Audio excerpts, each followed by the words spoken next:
ஒரு காலத்துல வந்து நம்ம கம்ப்யூட்டர்லாம் கிடையாது. ஓட்டர் லிஸ்ட் அப்படிங்கிறது பேப்பர்ல தான் இருந்தது, ஃபைல்ஸ்ல இருந்தது. இப்ப நீங்க பாத்தீங்கன்னா எவ்ரிதிங் இஸ் அவைலபிள் ஆன்லைன். நீங்க ஆனா அவங்கள்ட்ட டிஜிட்டலா என்டையர் லிஸ்ட் கேட்டீங்கன்னா கொடுக்கவே மாட்டாங்க. ஏன் சொல்லுங்க?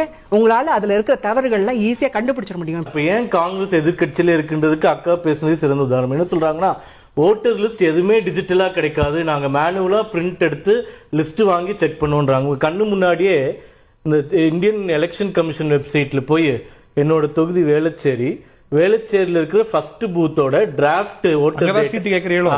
சீட்டு கேட்கறேன், அது வேற.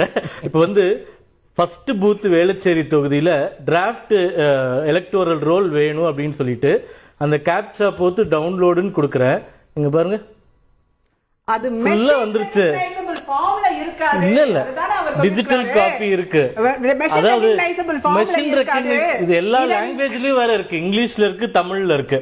இப்போ இதுக்கு போய் நீங்க 6 மாசம் உட்காந்து டைப் பண்ணீங்கன்னா அது எவ்வளவு நேர விரயம்.